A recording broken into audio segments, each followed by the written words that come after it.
Aimeriez-vous que l'État suisse vous fasse un chèque de 2500 francs à la fin de l'année? Ça paraît impossible. On a l'habitude de payer et pas de recevoir. Et pourtant, ce mécanisme existe. C'est le seul levier fiscal puissant accessible à tous, que vous soyez riche ou classe moyenne. Ce levier, c'est le troisième pilier. Mais attention, c'est aussi le produit financier le plus mal vendu de Suisse. Si vous entrez dans votre banque et que vous signez le premier papier mal optimisé et bourré de frais. Aujourd'hui, on va démystifier tout ça. En moins de 5 minutes, vous allez comprendre la différence entre un troisième pilier en banque ou en assurance et comment transformer votre épargne retraite en machine à réduire les impôts. C'est parti. Commençons par la base. Pourquoi le troisième pilier existe? Le système suisse repose sur 3 piliers.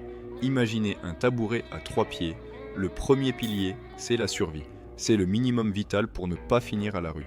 Le deuxième pilier, LPP, c'est le maintien. C'est ce que vous cotisez avec votre employeur pour payer le loyer et les courses. Le problème, ces deux piliers réunis ne couvrent que 60% de votre dernier salaire. Une fois à la retraite, vos revenus vont chuter de 40% du jour au lendemain. Le troisième pilier, c'est le confort. C'est de l'épargne privée, volontaire, pour combler ce trou béant et garder votre niveau de vie. Il y a deux types de troisième pilier, le A et le B. Retenez ceci, le A est lié, le B est libre.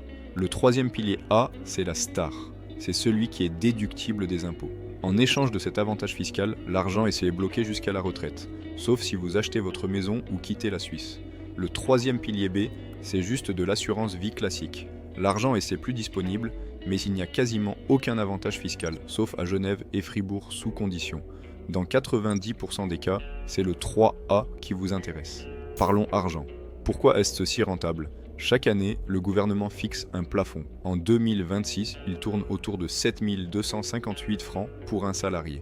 Si vous versez ce montant maximum sur votre troisième pilier, vous pouvez le déduire intégralement de votre revenu imposable. Concrètement, si vous gagnez 80 000 francs et que vous versez 7 000 francs, le fisc vous taxera comme si vous ne gagnez que 73 000 francs. L'économie d'impôt réelle est d'environ 2 000 francs cash selon votre canton. C'est un retour sur investissement immédiat et garanti de 25 à 30%. Aucun placement en bourse ne vous offre ça sans risque dès la première année. Maintenant, la grande question qui divise tout le monde, banque ou assurance? Vous allez entendre toutes, et son contraire. Les pro-banques disent « l'assurance c'est rigide, les frais sont cachés ». Les pro-assurances disent « la banque ne protège pas, c'est risqué ». La vérité, les deux sont excellents, mais ils ne servent pas le même objectif, l'option bancaire et la souplesse incarnée. Vous ouvrez un compte et vous versez ce que vous voulez, quand vous voulez. Si une année vous êtes fauché, vous ne mettez rien. Zéro pénalité. C'est idéal pour les étudiants, les indépendants aux revenus irréguliers ou ceux qui veulent une liberté totale. Mais l'option assurance a un avantage secret, une arme fatale que la banque n'a pas, la sécurité du plan. Un troisième pilier assurance est un contrat. Vous vous engagez à verser une somme fixe. C'est une épargne forcée. Pour ceux qui ont du mal à l'économiser, c'est une discipline salutaire. Mais surtout, l'assurance inclut une protection, l'exonération des primes en cas d'incapacité de gain. Écoutez bien, c'est crucial. Si demain vous avez un grave accident ou une maladie longue durée et que vous ne pouvez plus travailler vous ne pourrez plus mettre d'argent de côté à la banque. Votre retraite sera foutue. Avec l'assurance, si vous êtes invalide, la compagnie continue de payer les primes à votre place jusqu'à l'âge de la retraite. Votre capital final est garanti, quoi qu'il arrive à votre santé. De plus, vous protégez votre famille avec un capital d'essai immédiat. Si vous avez des enfants ou un conjoint, cet aspect protection rend l'assurance souvent plus pertinente que la banque pure. Enfin, parlons stratégie d'investissement. Que vous choisissiez banque ou assurance, ne laissez pas l'argent dormir sur un compte épargne à 0,5%. L'inflation va grignoter votre capital. Puisque cet argent est bloqué pour 10, 20 ou 30 ans, vous devez l'investir. Choisissez un troisième pilier investi dans des fonds de placement, actions, immobilier. Historiquement, la bourse rapporte entre 5 et 7% par an sur le long terme. Sur 30 ans, la différence entre un compte épargne et un fonds investi en actions se chiffre en centaines de milliers de francs.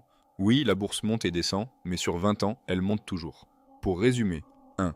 Ouvrez un troisième pilier dès maintenant pour réduire vos impôts cette année. 2.